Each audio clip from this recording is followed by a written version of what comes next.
antes aquí en el pueblo no había luz. Mi papá nos llevaba al monte y decía, pones tu mano así, al frente, decía. Y de acuerdo como vayas sintiendo la distancia, de acuerdo como vayas sintiendo todo lo que tienes alrededor, no necesitas luz. Tú puedes caminar y llevar tu mano siempre enfrente. Y siempre la llevo conmigo. Como que yo sé que si tengo la mano enfrente, no hay nada que temer. No importa si no hay luz. Cecil Sánchez Chan.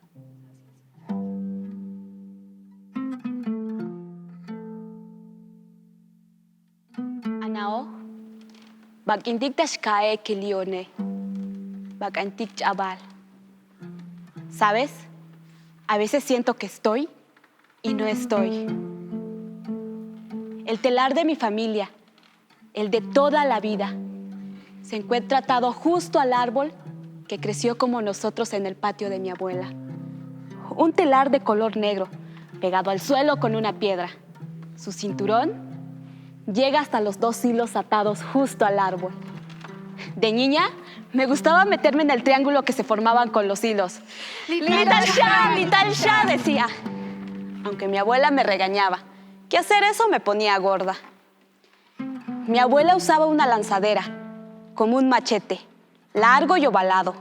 Lo pasaba de un lado a otro y hacía fuerza para apretarlo. Ese telar es un poema que dejé inconcluso. Me hubiera gustado aprender a tejer, ser artesana, pero no me tocó. Además, no me llamaba. Pero ahora entiendo que hilar el telar es como forjar la vida.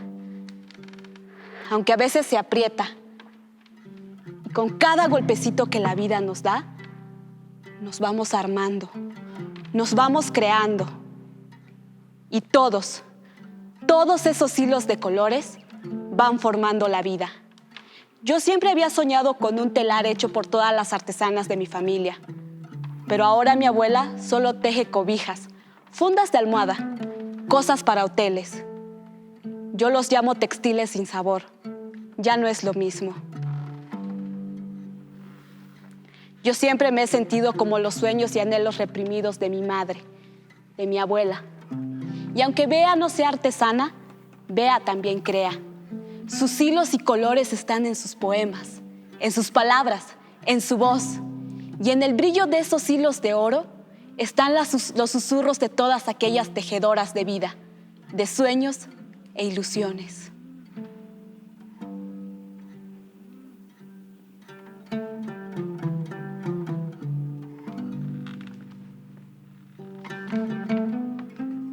El padre de mi madre no tiene rostro, no cumple años ni se hace viejo. Cuando mamá le preguntó a mi abuela por él, ella no habló de un hombre, habló de un río, que se fue a lavar ropa a un río, que se bañó en el río. Y que de esa acción tan inocente, mamá empezó a crecer en su vientre. Para mamá es difícil concebir que ella nació del agua. Aún con los años, no me deja bañarme sentada.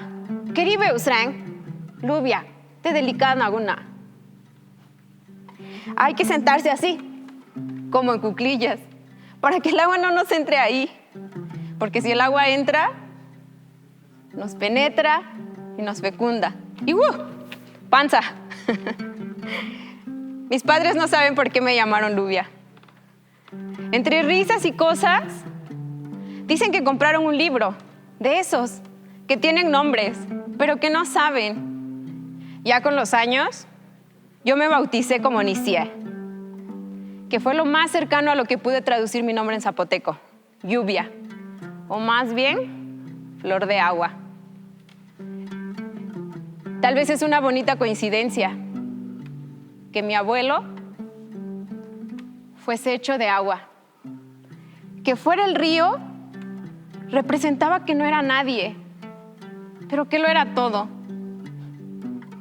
Con el tiempo, creo que sé quién es ese hombre. Hermosa flor de pitaya, blanca flor de garambullo. Y no es el río. Lo cambié por un hombre que es la luna, Que donde yo rayo, ¿quién raya? el hombre que me crió, Aunque veas que yo me vaya, mi corazón. el hombre que con sus dedos de luna tejió nuestras vidas. Y bueno, me siento muy afortunada, porque al inicio de mi historia, las personas van más allá de lo físico, más allá de la existencia temporal. Son y no son, así como yo, porque ni el río Hermosa flor de pitaya, blanca es mi abuelo, flor de garambullo. ni la luna, ni yo era flor de agua hasta que decidí serlo, Que donde yo rayo, ¿quién raya? ni mis dedos de luna era mi abuelo hasta que decidió serlo. Aunque veas que yo me vaya, mi corazón es muy tuyo. No se sientan mal por mí. No quiero que me tengan lástima. De chiquita me gustaba hacer enojar a mi mamá.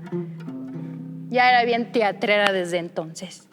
Le decía, ¡me voy a matar! Y me subía corriendo al techo. Siempre me ha gustado el peligro.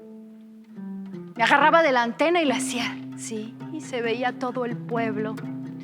La secundaria, el gimnasio, el panteón. Siempre me llegaba como la melancolía, el silencio.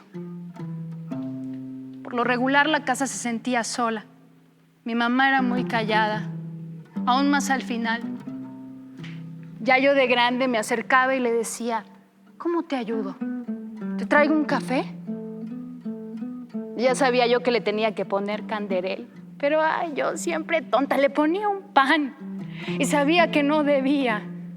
Pero lo mío era hacerla sentir bien. Me gustaba acostarme con ella. Le decía, ¿me haces piojitos? Además de que sí tenía piojitos. Le decía, ¿me quieres?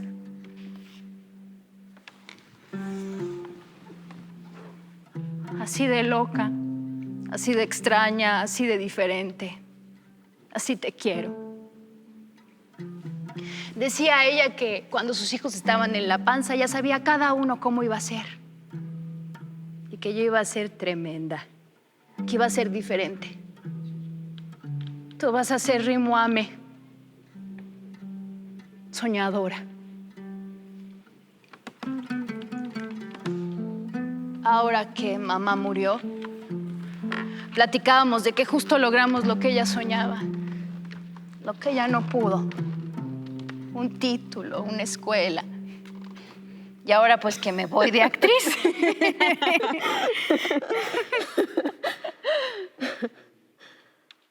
El silencio es un tormento cuando no hay contestación, cuando no hay contestación.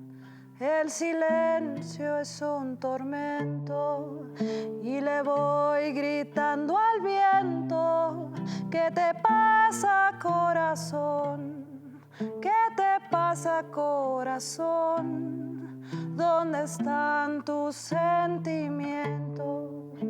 El día que frente a mí la muerte se haga presente, el corazón a mi gente, entonces dejaré aquí para que sepan así que no he muerto en realidad, que es la muerte de verdad, si es otra forma de ser, y cantaré igual que ayer por toda la eternidad.